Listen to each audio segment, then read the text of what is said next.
I like pens. I know this! It's true!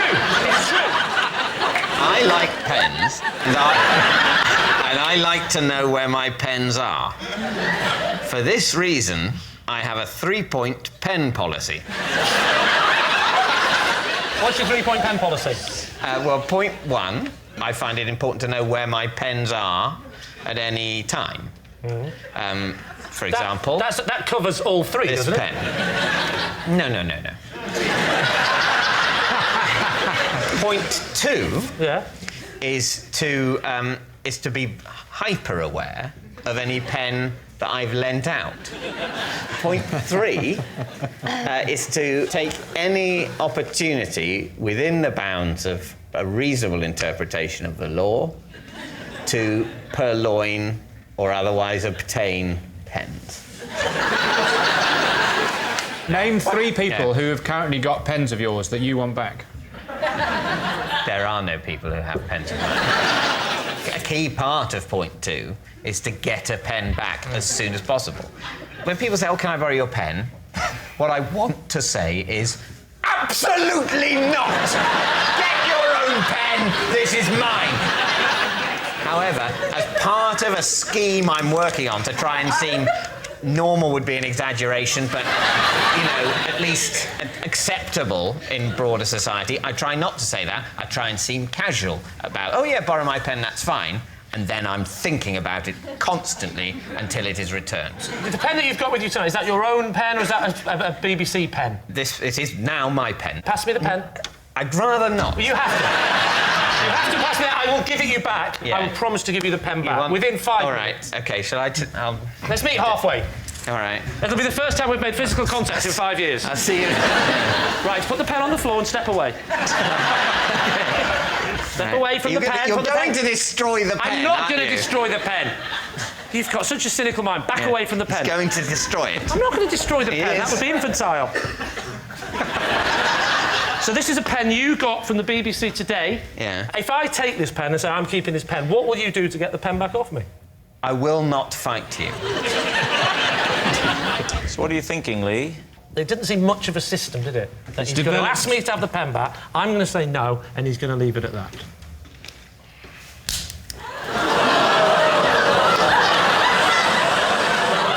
I'm so sorry. It is fair to say we have created drama. You had explicitly reassured him in front of witnesses that you would not break the pen. I didn't believe him. That is true. I didn't believe him. I knew he'd break the pen. That pen, I'm afraid to say, and I hope this doesn't make me sound heartless, when I put that pen down there, it was dead to me.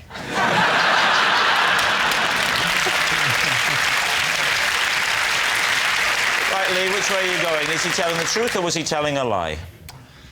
I bet you love pens. I bet you're pretty crazy about pens, but you do not have a 3-point system. I think he might. OK, Lee, take a guess. Truth or lie? We'll say it's a lie. You're saying it's a lie. David Mitchell, the truth or a lie? It is, in fact, true.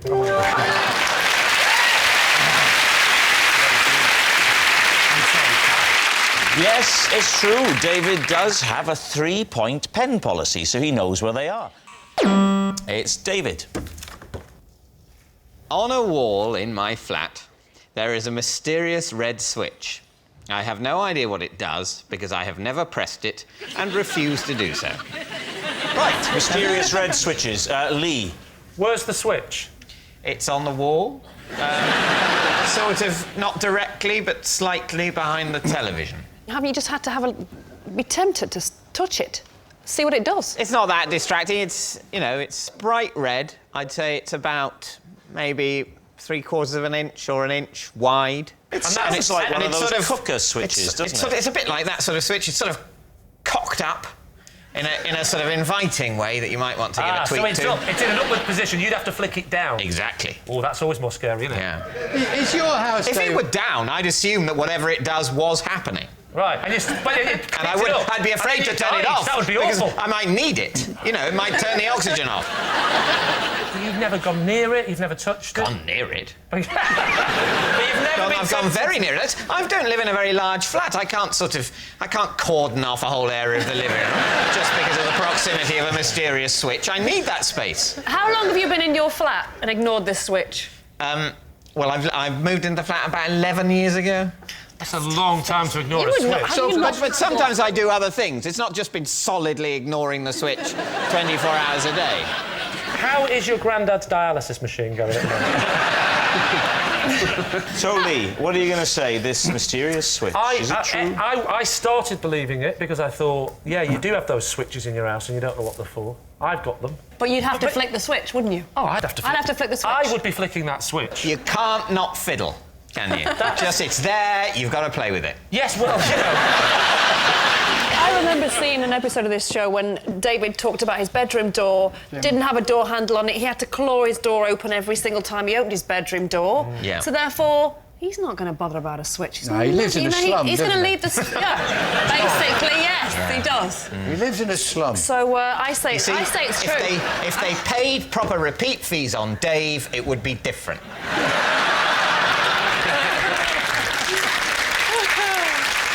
So, Lee, what are you going to say? Truth or lie? Des, He's telling a lie. you think he's telling a lie? Yes. Why?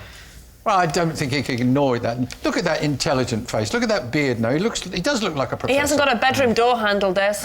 How do you know? How do you Because know? I've watched...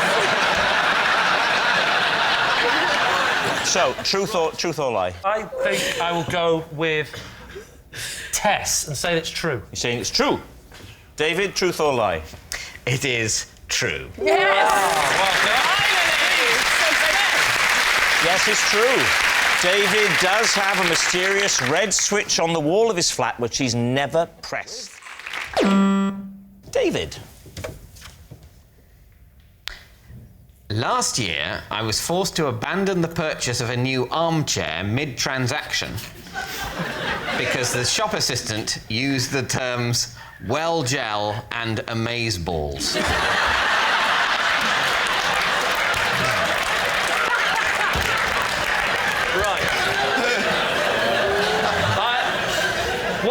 What does well gel and amazeballs actually mean?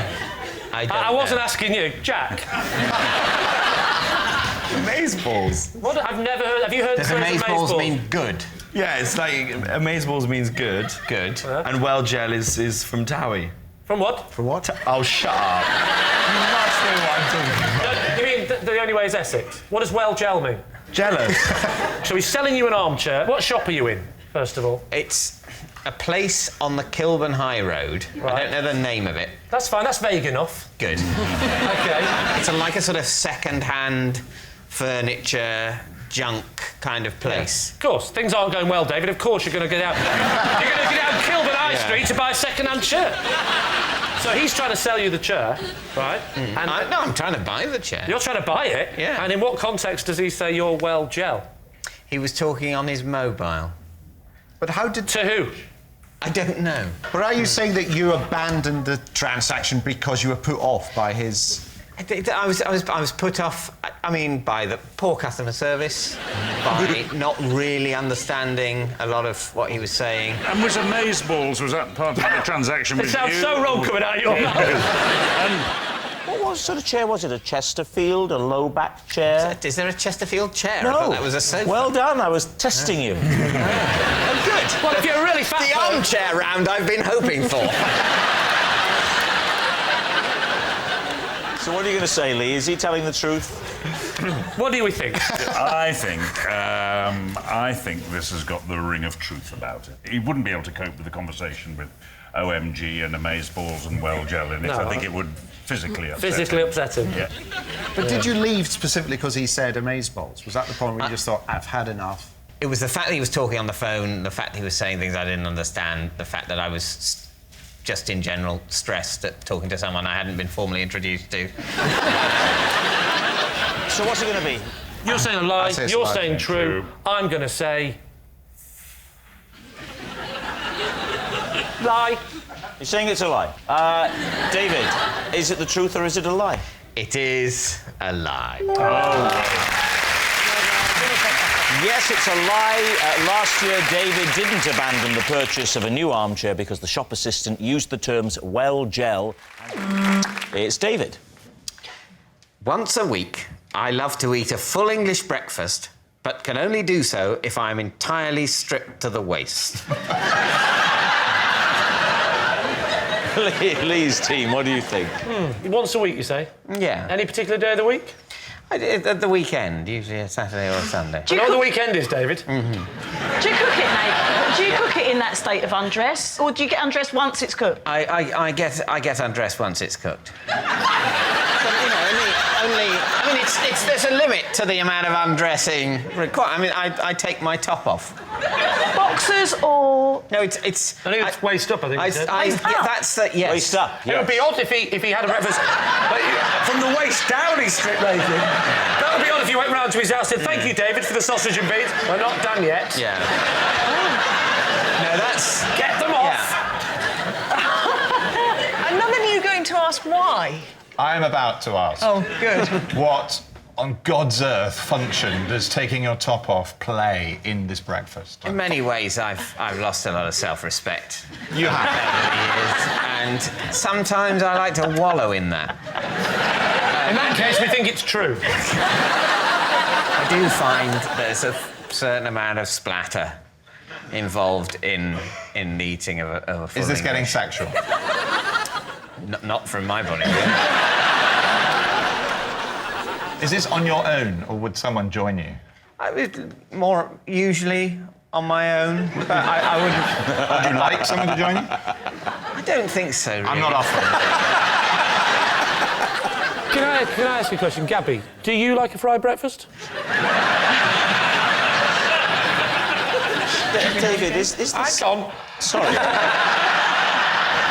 Is this for practical reasons? As you say, just to stop the splashing, or is it a lovely sense of liberation? I think it's partly practical, partly, yes, of course, you feel closer to nature. So what are you thinking, Lee? What are you going to say? Is he telling the truth here? Christy, what do you think? Do you eat with your clothes on? I do. You don't strip off for any reason to do with eating? No, not really. Do you think he does? Having got to know David during the course of this evening, I rather suspect he does. Diane, do you... No, I do not. No. No, I was going to sorry. say, do you believe... I was going to say, do you believe it? I wasn't taking the opportunity to go, do you have fries? Do you want to come round my house? Will you take the top off? I wasn't going to say that. No, I was thinking it. I was absolutely thinking it. But I've never said it out loud. But now you've brought it up. Do you want to come round on Sunday? I've got burnt-out potato waffles. Do you think David is telling the truth, or do you... I think he's telling the truth. I think David's a well-brought-up, educated chap. Yes, He'd never do he would anything never. quite so stupid. But So it's the not bow true. tie. It's not true. I'm on lie now. Yeah. OK, we have to go with lie, then. You're going to say lie. David, truth or lie? Please don't be true. It is a lie. Thank God. It's Lee. I can always remember all my ex-girlfriends' names and the order in which I went out with them because their initials happen to make the acronym Bermuda. OK, off we go. Bermuda. B. What? B. B. Will you please give me the names of all your ex-girlfriends and make the acronym Bermuda as quickly as possible, please? OK. Brenda. Brenda! Superb! Brenda is still as popular a name as ever. E. Sorry? Ethel? I'm helping you. What's the next one? Ethel. E. Is it Ethel? No, it's not Ethel. Enid. No, it's not Enid. Have another guess. Erin. Sorry? Erin. Erin. OK. How do you spell Bermuda? Well, I know, really, I was joking, yes. Sorry, R. That was R. That was actually Regine. Sorry? Regine. Regime, as in regime change. No. Next up, after for Regine? Regine was the lovely Molly. Molly. Yeah. I could tell you a thing or two about Molly, but this isn't the time. Next one. What about you? This was the weird one. Right? Yeah. They're all a bit weird. Not actually her name, right? But in my nickname for her, Una. What was her real name? Sally. Why did you call Sally Una? Because Una Stubbs played Aunt Sally in Wurzel Gummidge. Oh, that's very good. That's very good. He's good. Yeah, Dave, experimental year. If you've forgotten it, I'll never forgive you.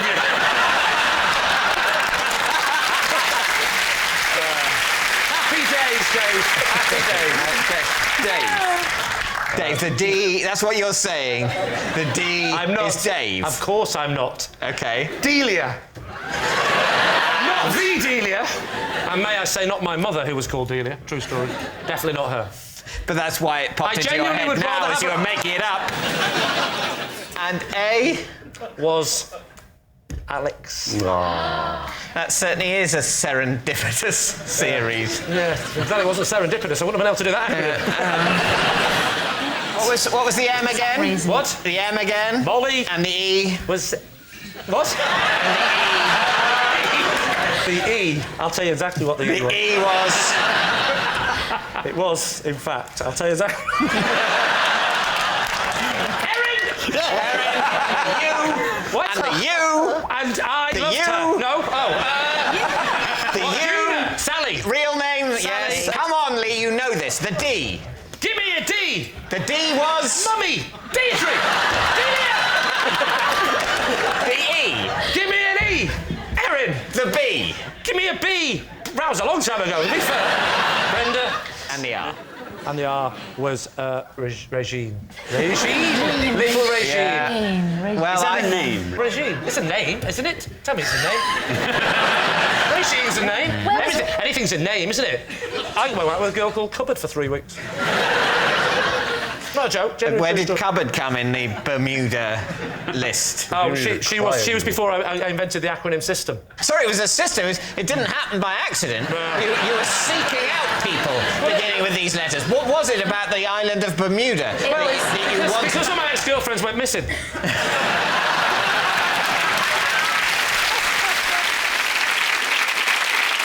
So what do you think, David? What does your team think? I think it's a lie. Would he go out with somebody called Brenda?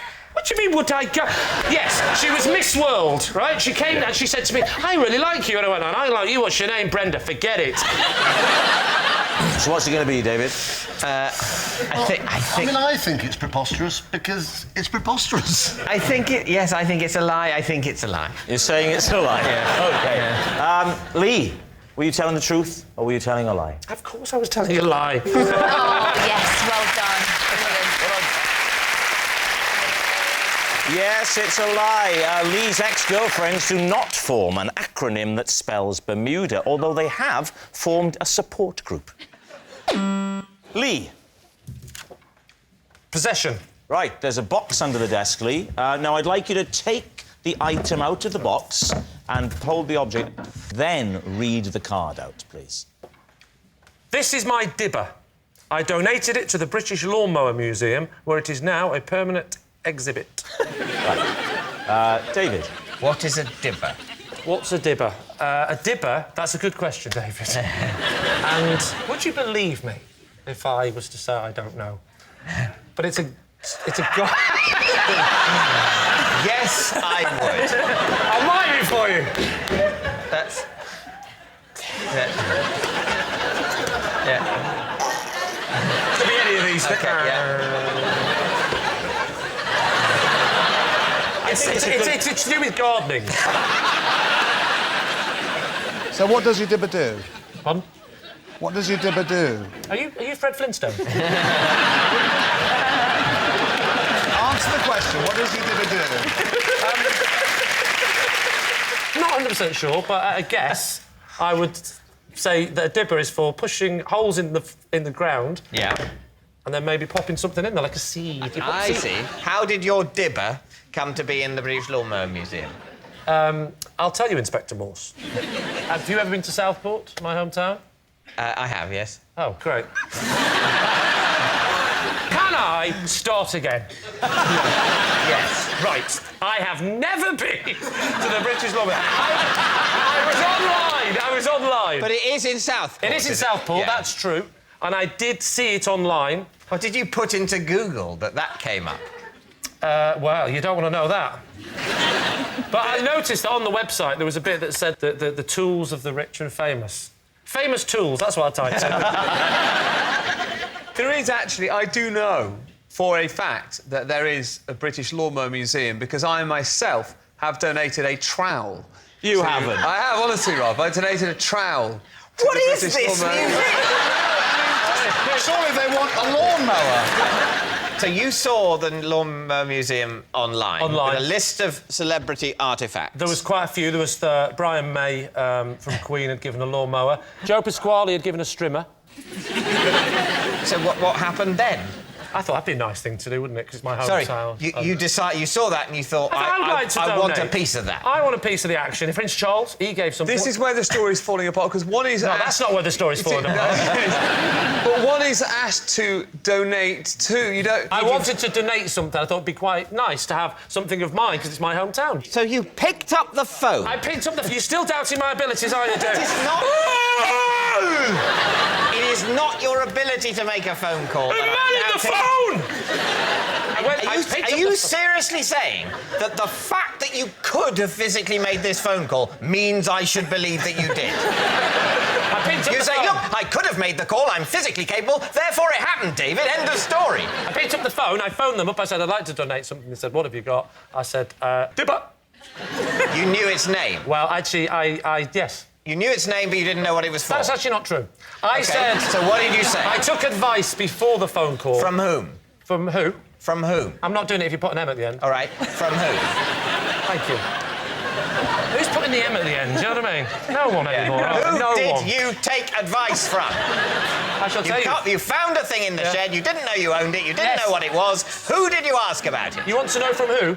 I want to know who you asked about that object in order to find out what it was called. I shall tell you. Well, please. David Tennant, or as I call him, Doctor Who. You asked... Doctor Who. Doctor Who. Who did you ask? Tom Baker.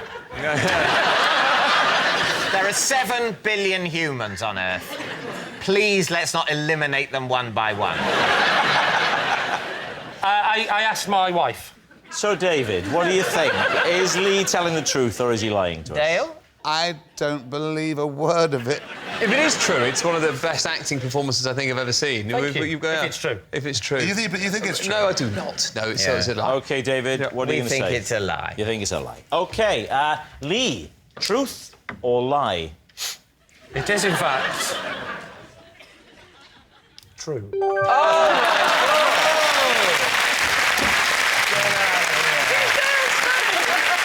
Not only is it true, but how exciting is this? We've got a picture. There it is, in situ, at the British Lawnmower Museum.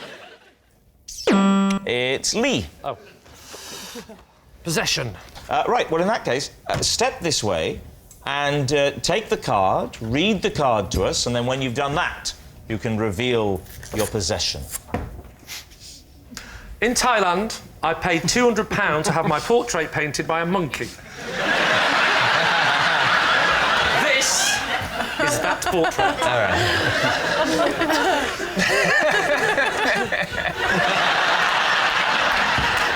Can I give you that? David, what do you think? There you go. Treasure it. What colour shirt were you wearing? You probably want to ask less what colour shirt I was wearing, what colours were available to the monkey at the time. You don't particularly remember it's being green? No, and I don't Were you remember having eating- 4 green ears either. And what colours were available to the monkey? Blue, red, green, and its own excrement. That's my face! Can I just say, I was recently at a zoo where I was painting with chimps. In the North Wales, in the Colwyn Bay Mountain Zoo in Wales, and I tried to get them to paint stuff, and there's no way that they would have done that well. I'm not being racist, but that's your Welsh chimp. That's all I'm saying. How big was the chimp? Well, let me remember now. He was sort of like this.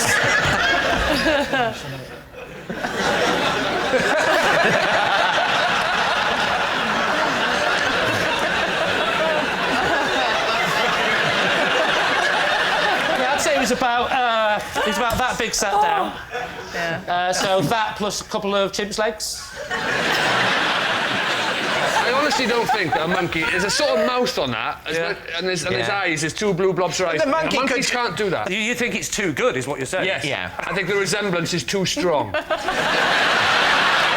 even got your little squinty cockeyed eyes. Don't push your luck.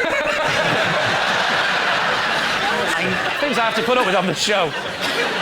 You're wondering why it's like this, OK? No, it's him today. I'm not wondering why. It could have been better, but he was a surrealist. David, what are you going to say? Is this monkey story true? I think it's a lie. I think it's an absolutely pointless act to get a monkey to paint a picture of you, and I think Lee would also have thought that. I think Rod thinks it's a lie. We know that. Sally? Yeah. He looks like a hard man. Okay. He wouldn't be easily. So, David, you're saying lie? I think we all think it's a lie, Okay. Lee? I'm sorry, but it feels weird being up and not being able to press something. Do you mind? Not at all. It is, in fact, a lie.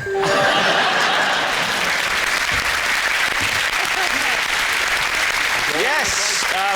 What a surprise. It was a lie. Lee What didn't... is a lie? How am I supposed to sell that as a truth? Do you know what? I'm glad it's not mine.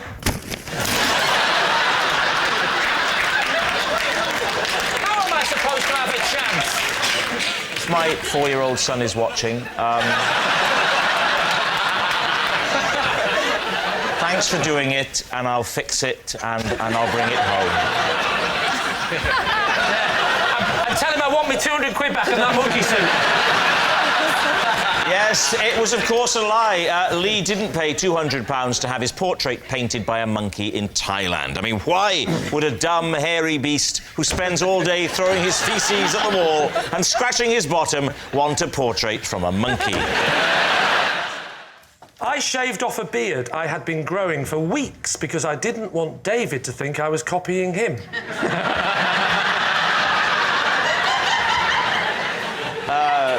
David, on the team with 2 beards. Yeah. How long ago was this? About 2 months ago. What was it that alerted you to the fact that I had grown a beard? Well, I looked at you and you had a beard. Are you all right? Are you having a breakdown? Were you ever together in the same room with beards? We did a radio show together, and you had a beard, and then he doesn't remember the radio show. Look at his eyes, glazed over. Who the hell is this man? I thought he was my driver. Do you recognise me now? Hello, Mr. Davis, very nice beard. And then a couple of months later, I don't know if you remember this or not, but I invited you round to my house for dinner. Yes, I remember that. Thank God for that. And you came. I was there as well. Yeah. Rob was there too. What a cosy picture we're painting. Yes. We were all there, all together, and we sat in this position. I sat on my table. Rob there. David was sat in the other room. And at that point, had you shaved your beard off? I have a beard quite a lot when I'm at home, when I'm not doing a telly show. And then I'll get rid of it if I'm doing a telly show. And I said something to my wife like, actually, David's got a beard. He might think I've grown a beard to copy him. And I just said that as a joke, but it festered. So many of your jokes do.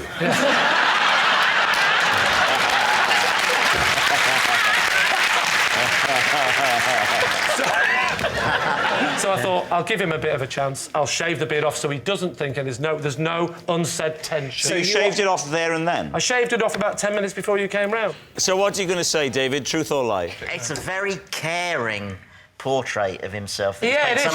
You might have thought about that before you came on, Andy, actually. It seems that Lee's very worried about your feelings. I mean, it's very touching. I wouldn't go that far. OK, David. I think we think it's true. Yeah. All right. Lee, truth or lie? It is, in fact, true.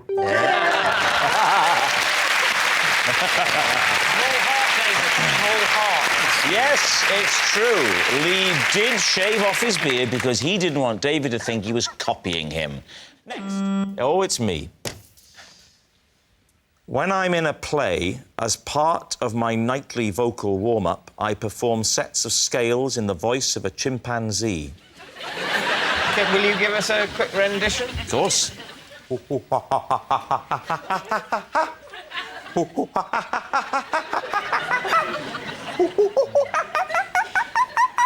It's just you just go through the scale as a chimpanzee. Do you just do this for plays? Because I've been next to you in a dressing room, I think, for a gig, and I didn't hear chimpanzees. I used to do a singing tape of oh, and then what? That was lovely. That was lovely. And la, la. That really is lovely. Don't blow your nose.